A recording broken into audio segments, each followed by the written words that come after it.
సమూయేలు మొదటి గ్రంథం 7వ అధ్యాయం మొదటి నుంచి కొన్ని వచనాలు. సమూయేలు మొదటి గ్రంథం 7వ అధ్యాయం మొదటి నుంచి కొన్ని వచనాలు చదువుకుందాం. నేను చదువుతాను, జాగ్రత్తగా చూడండి. అంతటా కిర్యత్యారీము వారు వచ్చి యెహోవా మందసము తీసుకొని పోయి కొండ యందుండే అబీనాదాబు ఇంట చేర్చి దానిని కాపాడుటకై అతని కుమారుడైన ఎలియాజరును ప్రతిష్ఠించిరి. మందసము కిర్యత్యారీము నుండిన కాలము 20 సంవత్సరములాయెను. ఇశ్రాయేలీలందరూ యెహోవాను అనుసరింప దిక్కుంచుచుండగా సమూయేలు ఇశ్రాయేలు వారందరితో ఇట్లనెను: మీ పూర్ణ హృదయముతో యెహోవా యొద్దకు మీరు మళ్ళుకొనిన ఎడల అన్య దేవతలను అష్తారోతు దేవతలను మీ మధ్య నుండి తీసివేసి పట్టుదల కలిగి యెహోవా తట్టు మీ హృదయములను త్రిప్పి ఆయనను సేవించుడి. అప్పుడు ఆయన ఫిలిష్తీయుల చేతిలో నుండి మిమ్మల్ని విడిపించును. అంతటా ఇశ్రాయేలీలు బయలు దేవతలకు అష్తారోతు దేవతలను తీసివేసి యెహోవాను మాత్రమే సేవించిరి. అంతటి సమూయేలు ఇశ్రాయేలీల వారందరినీ మిస్పాకు పిలువనంపుడి. నేను మీ పక్షమున యెహోవాకు ప్రార్థన చేతునని చెప్పగా వారు మిస్పాలో కూడుకొని నీళ్లు చేది యెహోవా సన్నిధిని కుమ్మరించి ఆ దినము ఉపవాసం ఉండి యెహోవా దృష్టికి మేము పాపాత్ములమని ఒప్పుకొనిరి. మిస్పాలో సమూయేలు ఇశ్రాయేలీలకి న్యాయము తీర్చుచూ వచ్చెను. 7వ వచనం. ఇశ్రాయేలీలు మిస్పాలో కూడి ఉన్నారని ఫిలిష్తీయులు వినినప్పుడు ఫిలిష్తీయుల సర్దారులు ఇశ్రాయేలు మీదకి వచ్చిరి. ఈ సంగతి ఇశ్రాయేలీలు విని ఫిలిష్తీయులకు భయపడి మన దేవుడైన యెహోవాను ఫిలిష్తీయుల చేతిలో నుండి మనలను రక్షించున్నట్లుగా మా కొరకు ఆయనను ప్రార్థన చేయటం మానవద్దని సమూయేలు నొద్దకు మనవి చేసిరి. సమూయేలు పాలు విడువని ఒక గొర్రె పిల్లను తెచ్చి యెహోవాకు సర్వాంగ బలిగా అర్పించి ఇశ్రాయేలీల పక్షమున యెహోవాకు ప్రార్థన చేయగా యెహోవా అతని ప్రార్థన అంగీకరించెను. సమూయేలు దహన బలి అర్పించుచుండగా ఫిలిష్తీయులు యుద్ధము చేయుటకై ఇశ్రాయేలీలకి మీదకి వచ్చిరి. అయితే యెహోవా ఆ దినమున ఫిలిష్తీయుల మీద మెండుగా ఉరుములు ఉరిమించి వారిని తారుమారు చేయగా వారు ఇశ్రాయేలీల చేత ఓడిపోయేరి. 8వ వచనం దగ్గర నుంచి మరలా చదువుకుందాం. మన దేవుడైన యెహోవా ఫిలిష్తీయుల చేతిలో నుండి మనల్ని రక్షించున్నట్లుగా మా కొరకు ఆయనను ప్రార్థన చేయటం మానవద్దని సమూయేలు నొద్ద మనవి చేసిరి. సమూయేలు పాలు విడువని ఒక గొర్రె పిల్లను తెచ్చి యెహోవాకు సర్వాంగ బలిగా అర్పించి ఇశ్రాయేలీల పక్షమున యెహోవాను ప్రార్థన చేయగా యెహోవా అతని ప్రార్థన అంగీకరించెను. దేవుడు ఇచ్చిన మాటలను దీవించినగాక. ప్రభునందు ప్రియమైన దేవుని బిడ్డలారా, మీరందరూ క్రమంగా దేవుని వాక్యాన్ని చదువుతున్నారా? చదువచ్చిన వాళ్ళు మరలా నా ప్రశ్న, మీరందరూ క్రమంగా దేవుని వాక్యాన్ని చదువుతున్నారా? బ్రదర్ యూన్ అని నేను ఒక జీవిత చరిత్ర ఉంది నా దగ్గర, చదువుతా ఉన్నాము. చైనా దేశానికి అతను మిషనరీ. అయితే చైనా దేశంలో బైబిల్ని బ్యాన్ చేస్తారు, కమ్యూనిస్ట్ కంట్రీస్ కాబట్టి. అయితే యూన్ 16 సంవత్సరాల వయసులో ప్రభువుని అంగీకరించిన తరువాత అతనికి బైబిల్ చదువుకోవాలని ఒక ఆశ. అయితే బైబిల్ లేదు. దాని కొరకు అతను 100 రోజులు ఉపవాసం ఉండి ప్రార్థన చేస్తాడు. ఆ బుక్లో చదివాను. ఎన్ని రోజులు? 100 రోజులు ఉపవాసం ఉండి బైబిల్ కోసం ప్రార్థన చేస్తాడు. అయితే దేవుడు ఒక ఇద్దరు వ్యక్తుల ద్వారా ఒక బైబిల్ని పంపిస్తాడు. పంపించగానే ఈ కమ్యూనిస్ట్ కంట్రీస్లో వాళ్ళు ఏం చేస్తారంటే బైబిల్ కనిపిస్తే అక్కడ ఉన్నటువంటి పోలీస్ అధికారులు బైబిల్ని తీసుకొని వెళ్ళి కాల్ చేస్తారు. ఈ యూన్ 16 సంవత్సరాల వయసు ఉన్నటువంటి యూన్ ఏం చేశాడంటే ఈ బైబిల్ని మత్తయి సువార్త 1వ అధ్యాయం నుంచి 28 అధ్యాయాలు, ఎన్ని అధ్యాయాలు ఉండేది, ఎన్ని అధ్యాయాలు ఉన్నాయో ఇవన్నీ బట్టి పట్టేశాడు అనమాట. మొత్తం వాక్యం అంతా నేర్చేసుకున్నాడు. కొన్ని రోజుల తర్వాత ఆ బైబిల్ దొరికి వేరే వాళ్ళు తీసుకొని తగలబెట్టేస్తారు. అయితే దేవుడు యూన్ని ఒక చోటకి వెళ్ళి వాక్యం చెప్పమంటే 16 సంవత్సరాల వయసు, దేవుని వాక్యం ఏం చెప్పాలో తెలియదు. అందుకని యూన్ ఏం చేస్తాడంటే ఈ మత్తయి సువార్త 1వ అధ్యాయం దగ్గర నుంచి 28 అధ్యాయం ఏదైతే నేర్చుకున్నాడో అన్నీ చెప్పేస్తాడు వాళ్ళకి. వాళ్ళందరూ పశ్చాత్తాపడి ఏమండి ప్రభువుని ఎరుగుతా ఉన్నారు. ప్రియమైన దేవుని బిడ్డలారా, సమయము ఉన్నప్పుడే ఒక క్రైస్తవుడు, ఒక సేవకులు ఏమన్నారంటే మన భారతదేశంలో ఉన్న క్రైస్తవులు మొత్తం వారి యొక్క బైబిల్ మీద ఉన్నటువంటి దుమ్ము కానీ ఒకసారి దులిపితే ఇసుక తుఫాను వచ్చిందంట. అంటే బైబిల్ తీయమని అర్థం. ఆదివారం రోజే కదా, కొంతమంది వెతుక్కుంటూ ఉంటారు, ఏడుందా నా బైబిల్, మా ఏడబెట్టావు నా బైబిల్. వాళ్ళ భార్యలను అడుగుతూ ఉంటారు, ఎక్కడ పడేసావు నా బైబిల్ అని. ఆదివారం రోజు వచ్చేటప్పుడు తీస్తారు, ఆడ పడేస్తారు. చదువు వచ్చిన వాళ్ళు అట్లానే ఉన్నారు, చదువు రాని వాళ్ళు అలానే ఉన్నారు. కాబట్టి ప్రియమైన దేవుని బిడ్డలారా, ఆది యందు వాక్యం ఉండెను, వాక్యము దేవుని యొద్ద ఉండెను, వాక్యమే దేవుడై ఉండెను. ఇది దేవుడే వాక్యమై ఉండెను. దేవుడు ఇచ్చినటువంటి విలువైన మాటలు. కాబట్టి వాక్యాన్ని శ్రద్ధగా చదువుదాం. దేవుడు చెప్పినటువంటి అడుగు జాడల్లో నడుద్దాం. పరలోక రాజ్యాన్ని సంపాదించుకుందాం. మనతో పాటు ఒకరిద్దరిని ముగ్గురినైనా పరలోక రాజ్యానికి తీసుకొని వెళ్దాం. చదివినటువంటి వాక్య భాగంలోనికి వస్తే సమూయేలు గ్రంథం 1వ అధ్యాయం 7వ వచన భాగం 9వ వచనంలో మనం కానీ చూసుకున్నట్లయితే మందసము ఏమండి ఎవరు తీసుకొని వెళ్ళిపోయారు? ఇక్కడ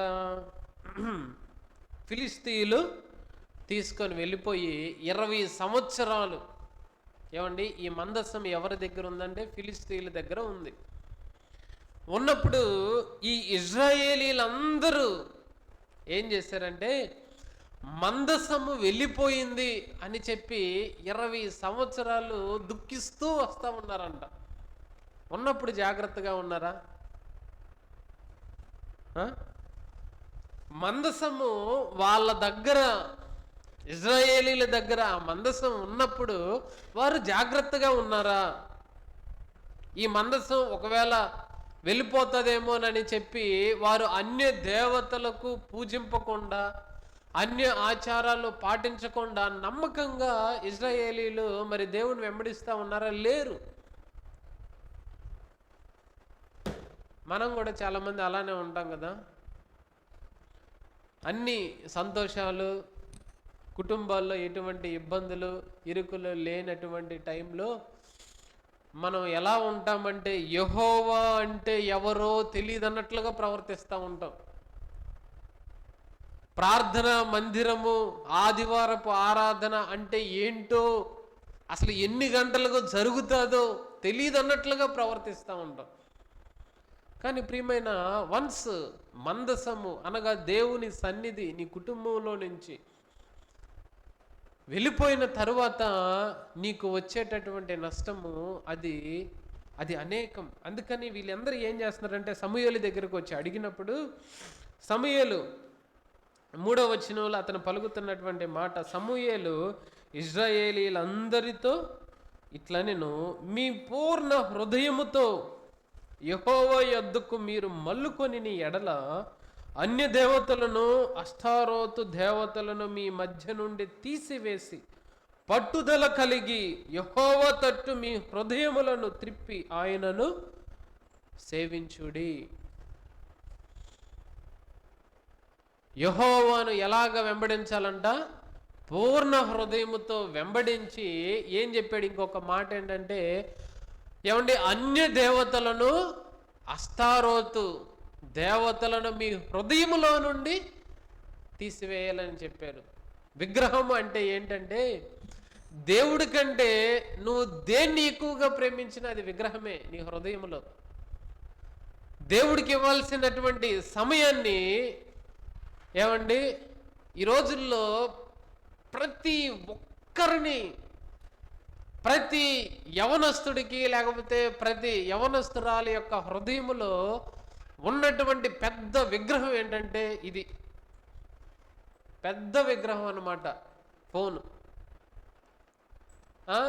ఓపెన్ చేస్తారు యూట్యూబ్, ఆ స్లైడ్స్ వస్తాయి, ఇంక ఇలా ఎలా ఎలా ఎలా ఎలా ఎలా ఈ చేతిని ఇలానే అని గంటలు గంటలు గంటలు సమయం. ప్రియమైన దేవుని బిడ్డలారా, ఏమండి, ఫోన్ మాట్లాడేటప్పుడు గంటలు గంటలు గంటలు గంటలు. దేవుని వాక్యం ఏమని సెలవిస్తుందంటే, ఆ మందసం అక్కడి నుంచి వెళ్ళిపోయినప్పుడు, ఏమండి, సమూయేలు చెప్తా ఉన్నాడు, నీ హృదయములో ఉన్నటువంటి విగ్రహాలను తీసివేసుకో. అది అది ఏ విగ్రహము నిన్ను దేవుడి దగ్గర నుంచి దూరం చేస్తూ ఉంది? దేవుడి కంటే నీ హృదయంలో దేనికి నువ్వు అనుకున్న వాళ్ళు తూలి పడిపోతున్నారు అసలు. అమ్మా పైకి లేవండి. ప్రియమైన దేవుని బిడ్డలారా, దేవుని వాక్యము ఏమండి ఎంత విలువైనదంటే మీకు చక్కటి నిద్రను తీసుకొస్తా ఉంది. దేవుడికి హల్లెలూయా చెప్పండి ఒకసారి. పెందెకొస్తేలో నేను అనుకుంటా ఉంటాను, పెందెకొస్తు సంఘాలకి వెళ్ళినప్పుడు వాళ్ళు ప్రతిసారి చేతులు ఎత్తుతూ ఉంటారు. ఎందుకంటే అలర్ట్ చేయడానికి, సంఘంలో ఉన్న వాళ్ళు నిద్రపోకుండా వాళ్ళని అలర్ట్ చేయడానికి వాళ్ళు కొన్ని వాడుతూ ఉంటారు అలాగా. కాబట్టి ప్రియమైన దేవుని బిడ్డలారా, మన హృదయములో ఏ విగ్రహము నీ హృదయంలో దేవుడి కంటే, ఏమండి, దేవుని యొక్క మందిరము కంటే, దేవుని యొక్క సన్నిధి కంటే, దేవుని సన్నిధి నుంచి నిన్ను దూరం చేసేటటువంటి విగ్రహం. నువ్వు అన్యుల విగ్రహాల దగ్గరికి వెళ్ళి నువ్వు పూజ చేయకపోవచ్చు. వాటికంటే బహుభయంకరమైనటువంటి విగ్రహాలు, ఏమంటే, డెవిల్ మన దృష్టికి, మన అనుదిన జీవితాల్లో తీసుకొచ్చి వాటిని ప్రతిష్ఠించేసాడు అనమాట. వాటికే మనం సాగిలు పడతా ఉంటాం.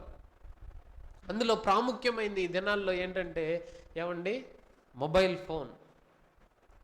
ఎవరు చూసిన పబ్జి గేమ్, ఎవరు చూసిన షార్ట్స్, ఎవరు చూసిన రీల్స్. ప్రియమైన దేవుని బిడ్డలారా, ఏమండి, దేవుని ప్రజలుగా ఉన్నటువంటి మనల్ని సైతం అది మోసం చేస్తూ ఉంది. ఇక్కడ సమూయేలు చెప్తా ఉన్నాడు ఇశ్రాయేలీలకి ఏంటంటే, ఇశ్రాయేలీలందరితో మీరు మీ పూర్ణ హృదయముతో యెహోవా యొద్దకు, మీరు మీ పూర్ణ హృదయముతో యెహోవా యొద్దకు మల్లుకొని ఎడల అన్ని దేవతలను, అష్టారోత దేవతలను మీ మధ్య నుండి తీసివేసి ఏం చేయాలంట? పట్టుదల కలిగి యెహోవా తట్టు మీ హృదయములను తిప్పి ఆయనను సేవించుడి. ఏమండి, అప్పుడు మీకు ఏమొస్తుంది? జయం వస్తుంది. ఇప్పుడు ఇలాగా వీళ్ళు చేస్తా ఉన్నప్పుడు, ఏమండి, ఫిలిస్తీయులు మరి ఇశ్రాయేలీల మీదకి యుద్ధానికి వచ్చినప్పుడు, ఏమండి, ఈ 7వ వచనం చూడండి ఒకసారి. ఇశ్రాయేలీల మిస్పాలో కూడి ఉన్నారని ఫిలిస్తీయులు వినినప్పుడు ఫిలిస్తీయులు సర్దారులు ఇశ్రాయేలీల మీదకు వచ్చారు. ఈ సంగతి ఇశ్రాయేలీలు విని ఫిలిస్తీయులకు భయపడి, మన దేవుడైన యెహోవాను ఫిలిస్తీయుల చేతిలో నుండి మనల్ని రక్షించున్నట్లుగా మా కొరకు ఆయనను ప్రార్థన చేయట మానవద్దని సమూయేలునొద్ద మనవి చేసిరి. అయితే సమూయేలు ఏం చేశాడంటే 9వ వచనములో సమూయేలు, ఏమండి, పాలు విడవని ఒక గొర్రె పిల్లను తెచ్చి యెహోవాకి ఏం చేశాడంట? సర్వాంగ బలిగా అర్పించాడంట. ఎటువంటి గొర్రె పిల్లను తెచ్చాడు? పాలు విడువని గొర్రె పిల్ల. పాలు విడువని గొర్రె పిల్ల.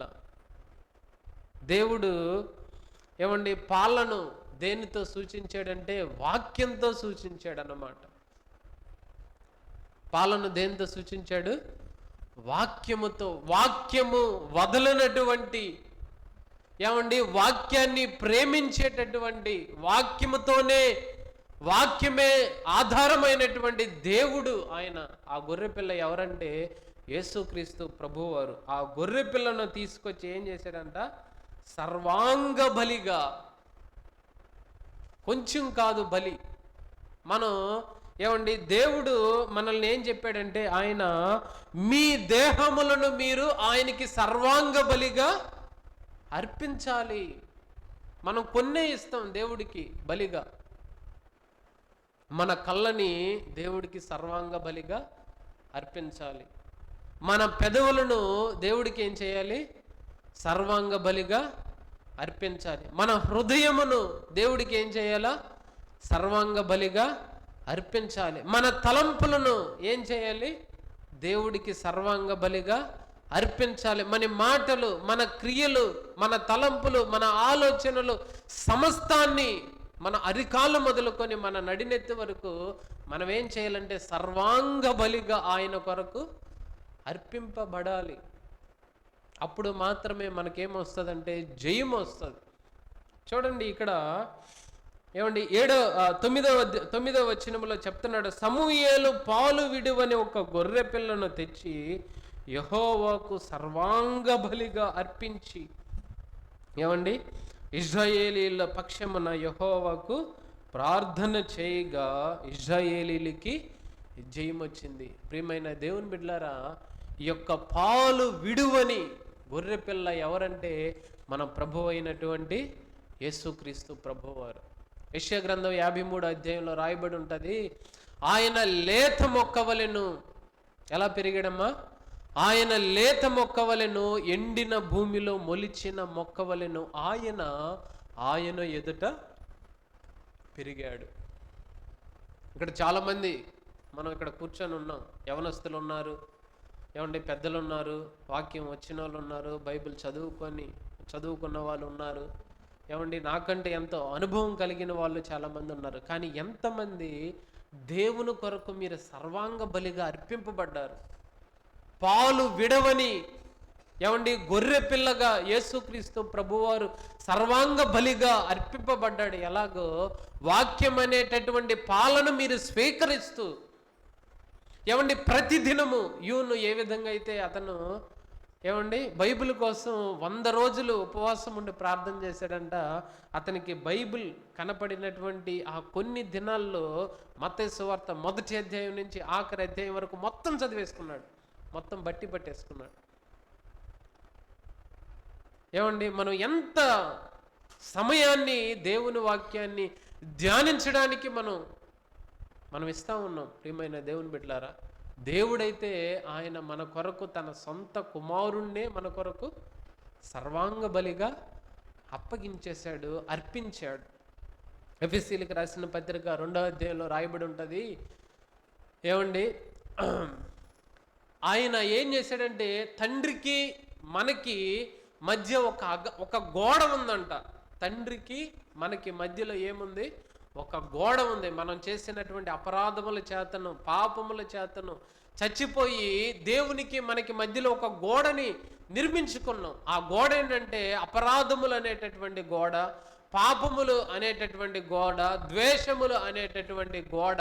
ఈ గోడను నిర్మించుకున్నప్పుడు యేసుక్రీస్తు ప్రభువారు ఆయన మనం పాపులుగా ఉండగానే మనల్ని చూచి ఆయన ఏం చేశాడంటే ఈ లోకానికి వచ్చి మన కొరకు సర్వాంగ బలిగా ఆయన అర్పింపబడి ఆ తండ్రికి మనకి మధ్య ఉన్నటువంటి ఆ గోడను ఏం చేశాడంటే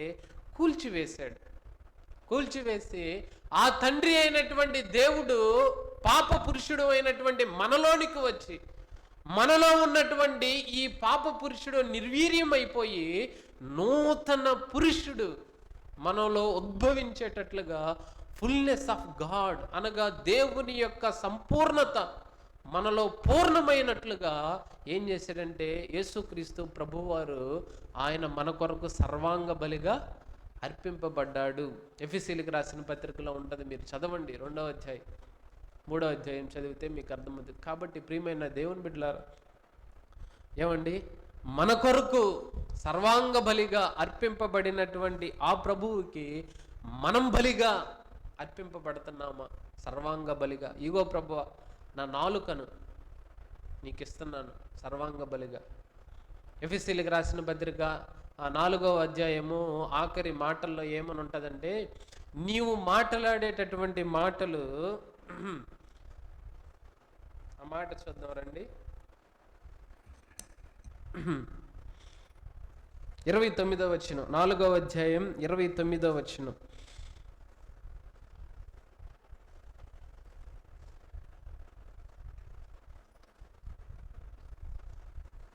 చదవండి ఎవరైనా. అమ్మ, మనం ఎలా మాట్లాడాలంట చూడండి, ఆ మాట అక్కడ చెప్తా ఉన్నారు. వినువారికి మేలు కలుగునట్లు అవసరమును బట్టి క్షేమాభివృద్ధికరమైన అనుకూల వచనమే పలుకుడు గాని దుర్భాష ఏదైనను మీ నోట రానీయకుడి. ఇంగ్లీష్ బైబిల్లో ఏమని ఉంటుందంటే, నువ్వు కరప్టింగ్ వర్డ్స్ మాట్లాడకూడదు అంటే, ఇతరులని కరప్ట్ చేసేటటువంటి మాటలు నీ నోటి నుంచి రాకూడదు. ఇతరులని పాడు చేసేటటువంటి మాటలు నీ నోటి నుంచి, నీవు మాట్లాడేటటువంటి మాటలు ఎలాగుండాలంటే, ఏమంటే ఇతరులకి మేలు కలిగించేటటువంటి మాటలు కలిగి ఉండాలి. కాబట్టి ప్రియమైన దేవుని బిడ్డలారా, నువ్వు దేవుని కొరకు నువ్వు దేన్ని నువ్వు ఇవ్వలేకపోతున్నావు సర్వాంగ బలిగా? నీ సమయాన్ని ఇవ్వలేకపోతున్నావు, ఏమండి ఫోన్ని నువ్వు ఇవ్వలేకపోతున్నావు, ఏమండి ప్రార్థన సమయాన్ని నువ్వు వెచ్చించుకోలేకపోతున్నావు, నీ కళ్ళని పాపానికి అప్పచెప్తా ఉన్నావు, అశ్లీలమైనటువంటి వాటిని చూడడానికి నువ్వు ఇష్టపడతా ఉన్నావు, ఏమండి. కాబట్టి ప్రియమైన దేవుని బిడ్డలారా, దేవుడు మన కొరకు ఆయన ఏమంటే పాలు విడువని ఒక గొర్రె పిల్లగా సర్వాంగ బలిగా ఏ విధంగా అయితే అర్పించాడో, మనం కూడా ఆయన కొరకు ఏం చేయాలా? సర్వాంగ బలిగా అర్పింపబడాలి. మరి ఈ యేసుక్రీస్తు ప్రభువారు సర్వాంగ బలిగా అర్పింపబడి ఆయన ఒక మాట చెప్పాడు. రండి ఆ మాట చూద్దాం. యోహాను సువార్త 6వ అధ్యాయము 54వ వచనం చూడండి. యోహాను సువార్త నా శరీరమును తిని నా రక్తమును త్రాగువాడే నిత్య జీవము కలవాడు, అంచె దినమున నేను వానిని లేపుదును. ఇక్కడ చూడండి ప్రియమైన దేవుని బిడ్డలారా, ఎవరైతే ఆయన సర్వాంగ బలిగా నా కొరకు అర్పింపబడ్డారని విశ్వసించి, ఏమండి మారు మనసు పొంది బాప్తీసం తీసుకున్న ప్రతి ఒక్కరూ ప్రభువు చెప్తున్నటువంటి మాట ఏంటంటే, నా శరీరమును తిని నా రక్తమును త్రాగువాడే నిత్య జీవము కలవాడు, అంచె దినమున నేను వానిని లేపుదును. కనుక బాప్తీసం తీసుకున్న ప్రతి ఒక్కరూ ఏం చేయాలంట? ఆయన శరీరములోను ఆయన రక్తములోను మనం ఏం చేయాలి? పాలు పంపులు పొందాలి. పౌలు దాన్ని ఎలాగ పాలు పంపులు పొందాలంటే ఇక్కడ చెప్తున్నాడు. 1 కొరింథీయులకు రాసిన పత్రికలో చూడండి, పాలు పంపులు పొందాలి. ప్రతి ఒక్కరూ పాలు పంపులు పొందాలి. ఆయన రక్తంలోను ఆయన శరీరంలోను ఎలా పాలు పంపులు పొందాలి? తాగొచ్చి రొట్టె రసంలో చేవేస్తే సరిపోతుందా? ఏమండి బయట సిగరెట్లు తాగొచ్చి ఈ యొక్క రొట్టె రసంలో చేవేస్తే సరిపోతుందా? సోమవారం నుంచి శనివారం వరకు నీ ఇష్టం వచ్చినట్లు తిరిగి వచ్చి, ఏమండి ఇక్కడ ఏదో ఇస్తున్నారులే దీంట్లో చేవేస్తే సరిపోతుందా? నువ్వు ఎలా పాలు పంపులు పొందాలి, ఎలా సిద్ధపడి దీంట్లో పాలు పంపులు పొందాలని పౌలు ఇక్కడ హెచ్చరిస్తూ ఉన్నాడు. రండి ఆ మాట చూద్దాం. కొరింథీయులకు రాసిన 1వ పత్రిక 11వ అధ్యాయము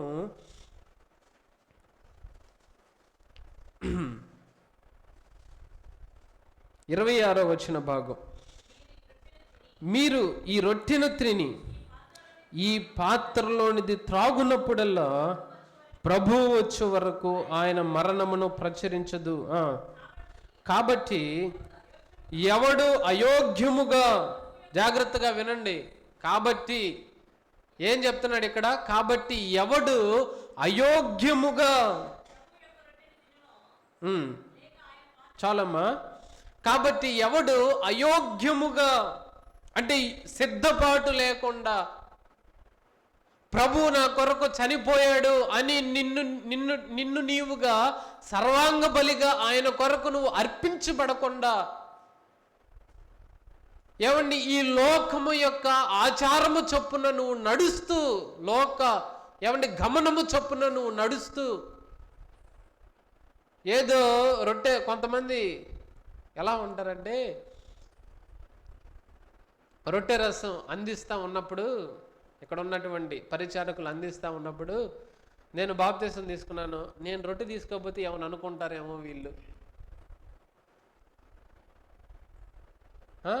అనే మైండ్ సెట్తో కూడా కొంతమంది ఉంటారు. ఏమని అనుకుంటారేమో.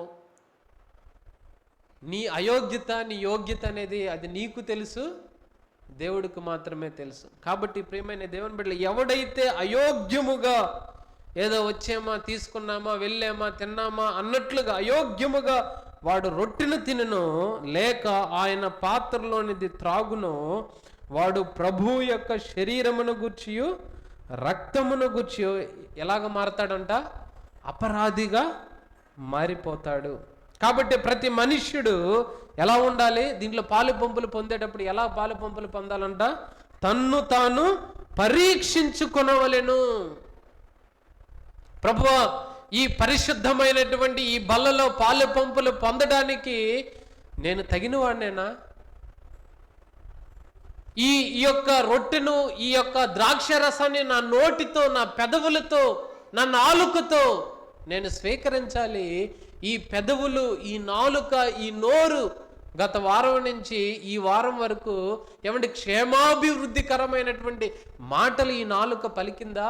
లేకపోతే కరప్ట్ చేసేటటువంటి దుర్భాష, అబద్ధాలు పలికిందా? మరి నా నాలుక ఇది తీసుకోవడానికి సిద్ధమేనా?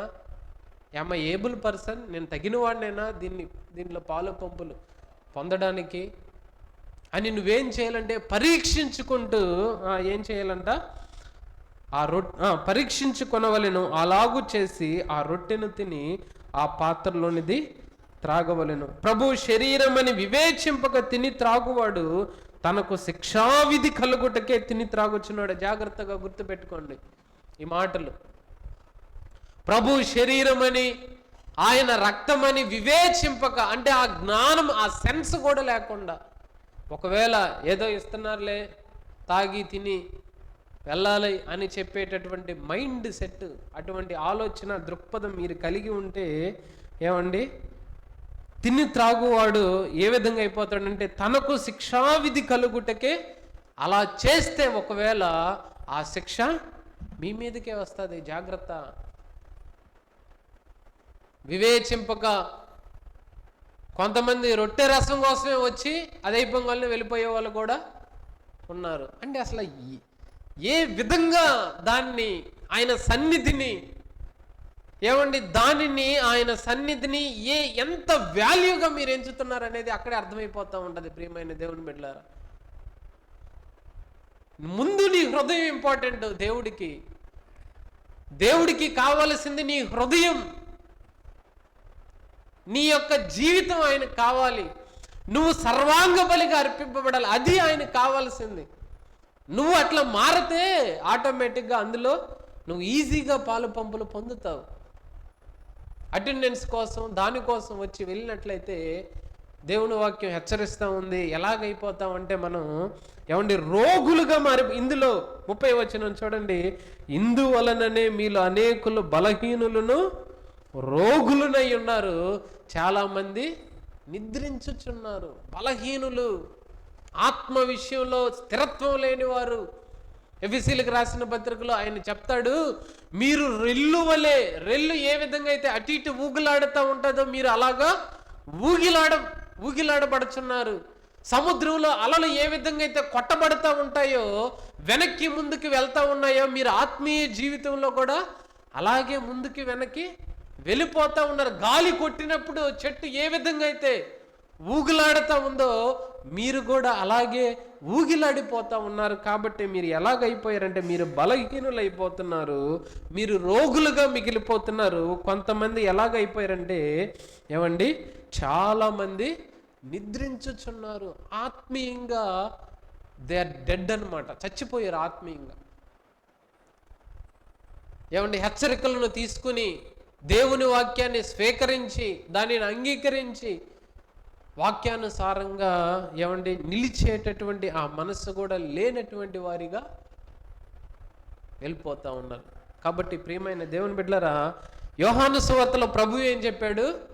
నా శరీరము తిని నా రక్తము త్రాగువాడే నిత్య జీవము కలవాడు, అంత్య దినమున నేను వానిని లేపుతున్నాను. ప్రభు ఏం చెప్తున్నాడంటే, మీరు నా రక్తములోను నా శరీరములోను పాలు పంపులు పొందాలి. పొందకపోతే మీరు నిత్యత్వంలోనికి నేను లేపినప్పుడు మీరు లేవలు అని చెప్తున్నాడు. పౌలు ఏమని హెచ్చరిస్తున్నాడంటే, మీరు అందులో చేతులు వేయాలి. కానీ ఎలాగ వేయాలంటే యోగ్యముగా పరీక్షించుకుంటూ, పరిశీలించుకుంటూ, పరిశోధించుకుంటూ మీరు అందులో పాలు పంపులు పొందాలి. కంక్లూజన్ ఏంటంటే, మీరు ఇందులో పాలు పంపులు పొందాలి. అది ఎలాగంటే యోగ్యమైన సిద్ధమైనటువంటి మనసు కలిగి ప్రతి దినము మిమ్మల్ని మీరు పరీక్షించుకుంటూ పరిశోధించుకుంటూ కదలనటువంటి స్తంభంగా ఉండి ఇందులో పాలు పంపులు పొందాలి. ఏమండి, సమూయేలు ఒక పాలు విడువని గొర్రె పిల్లను తీసుకొచ్చి సర్వాంగ బలిగా ఏమండి ఆయన అర్పించాడు.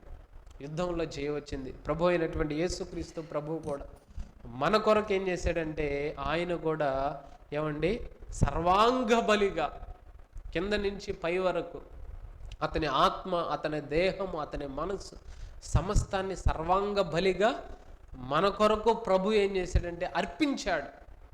సో కాబట్టి ఇప్పుడు మనం అందులో చేతులు వేయడానికి మనం యోగ్యులం. అంత గొప్ప ఛాన్స్, అంత గొప్ప అవకాశం దేవుడే మన హృదయంలో వచ్చి నివసించులాగున దేవుడు మనకి అంత అద్భుతమైనటువంటి కృప, మహదైశ్వర్యాన్ని మనకు అనుగ్రహించాడు. కాబట్టి ప్రభువుని మనం ఏం చేయాలంటే, ఇంత గొప్ప ఛాన్స్, ఇంత గొప్ప అవకాశం ఇచ్చినందుకు మనం స్తుతిస్తూ ఏమండి ఆయన కృపని మనం తలచుకుంటూ, ఇంత అమోఘమైనటువంటి అవకాశాన్ని ఇచ్చినందుకు ఆయనకి మనం ఏమండి హృదయార్పణ, బల్యార్పణగా మనం సాగిలపడుతూ ఏమండి కృతజ్ఞతాస్తుతులతో మనం అందులో పాలు పంపులు పొందాలి.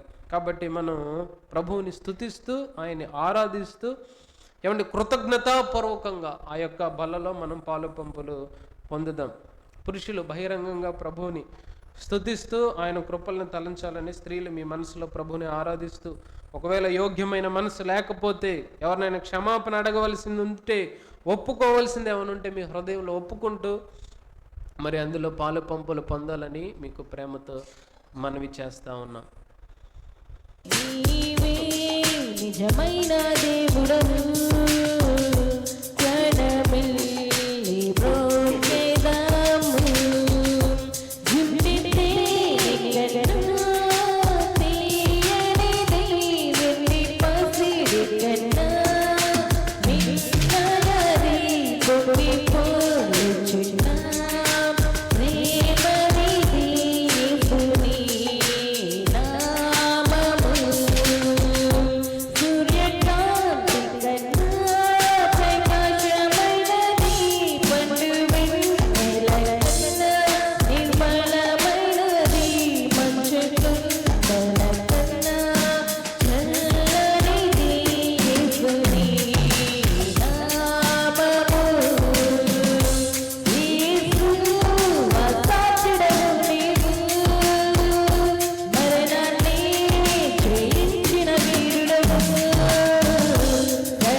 ఘనమైన దేవుడవు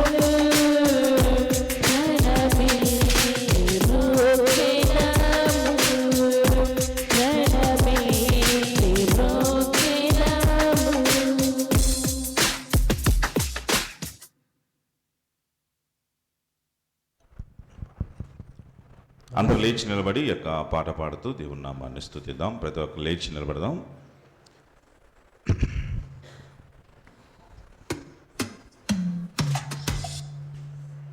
ఆశలన్నీ నీ మీదనే తీర్చువా ప్రభు, నా ఆశలన్నీ నీ మీదనే తీర్చువా ప్రభు అనే పాట.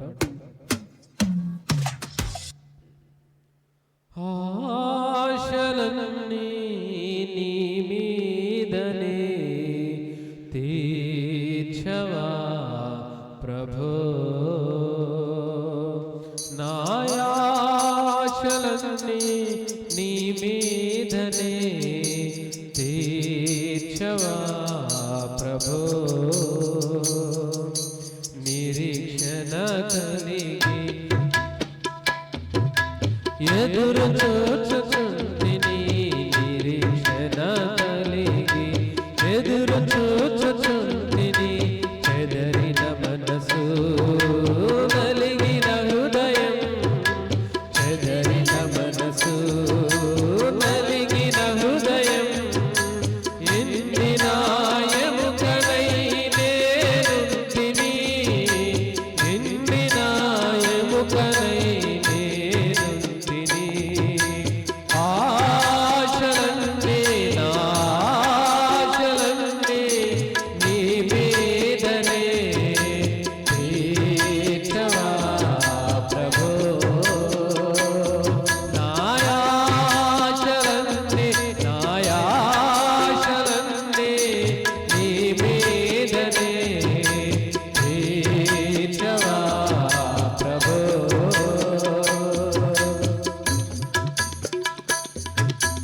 పక్షిరాజు యవ్వనం వలె నూతన పరచుమా, అలయక సలయక పరుగెత్తెద సేవలో, పక్షిరాజు యవ్వనం వలె నూతన పరచుమా, అలయక సలయక పరుగెత్తెద సేవలో, నీ కొరకై ఆశ కలిగినట్టి వారు ధన్యులు, నీ కొరకై ఆశ కలిగినట్టి వారు ధన్యులు, గోపిలే విప్పిన కోరిక తీర్చునా, గోపిలే విప్పిన కోరిక తీర్చునా, ఆశలన్నీ నా ఆశలన్నీ నీ మీదనే తీర్చవా ప్రభు,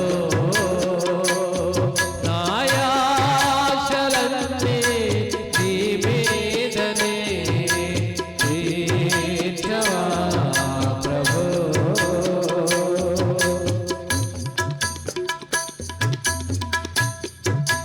వెలుగునిచ్చు జ్యోతినై ఉండాలని, లోకానికి ఉప్పునై బ్రతకాలని, వెలుగునిచ్చు జ్యోతినై ఉండాలని, లోకానికి ఉప్పునై బ్రతకాలని, రోగులకే ఔషధము అవ్వాలని, రోగులకే ఔషధము అవ్వాలని, జీవజలపు నదిగా నేను ప్రవహించాలని, జీవజలపు నదిగా నేను ప్రవహించాలని, ఆశలన్నీ నా ఆశలన్నీ నీ మీదనే తీర్చవా ప్రభు, నా ఆశలన్నీ నీ మీదనే తీర్చవా ప్రభు.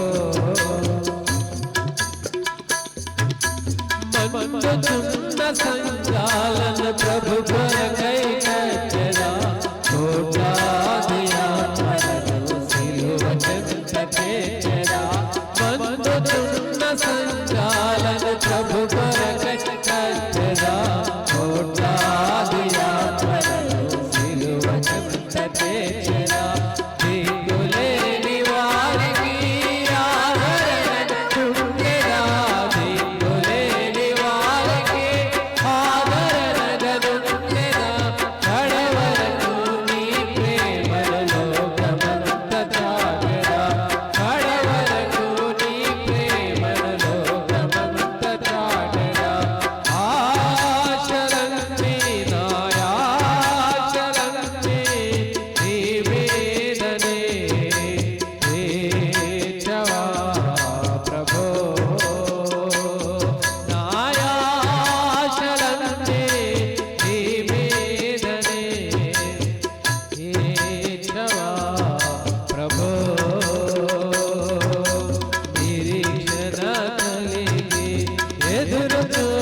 చెదరిన మనసు నలిగిన హృదయం ఎండిన ఎముకనై నేనుంటిని, ఎండిన ఎముకనై నేనుంటిని.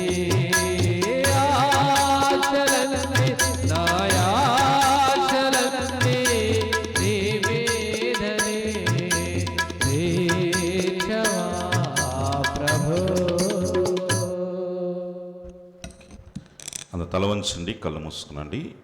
తమ్ముడు సునీల్ ప్రార్థన చేస్తారు వాక్పరిచయ నిమిత్తం. అందులో తల వంచి కళ్ళు మూసినట్టయితే ప్రార్థన. మా పరిశుద్ధుల ప్రేమను మా ప్రియపరలోకి ఆకాశంలో పడతాను మా దేవ యేసయ్యా నీకు వందనాలు నీకు స్తోత్రాలు చెల్లిస్తూ ఉన్నాం ప్రభువా. అయా తండ్రి ప్రభువా, ఈ ఆదివారం ప్రభువా ఆరాధన క్రమంగా జరిపించిన విధముకే నీకు వందనాలు నీకు స్తోత్రాలు చెల్లిస్తూ ఉన్నాం తండ్రి ప్రభువా. అయా తండ్రి ఆత్మతో సత్యంతో నిన్ను ఆరాధించే అవకాశం ఇచ్చిన విధముకే నీకు వందనాలు చెల్లిస్తూ ఉన్నాను తండ్రి. పాటల ద్వారా ప్రభా నిన్ను స్తుతించే తండ్రి ప్రభువా, స్తుతి పాత్రుడా స్తోత్రాలు కూడా నీకు వందనాలు నీకు స్తోత్రాలు చెల్లిస్తూ ఉన్నాం తండ్రి. వాక్యం చెబుతూ ఉండగా నీ కృపలో జ్ఞాపకం చేసుకోండి ప్రభువా, నిన్ను వేడుకొంచున్నాను తండ్రి. నీవే మాతో మాట్లాడుకోండి ప్రభువా, నిన్ను వేడుకొంచున్నాం నీకు స్తోత్రాలు చెల్లిస్తూ ఉన్నాను తండ్రి.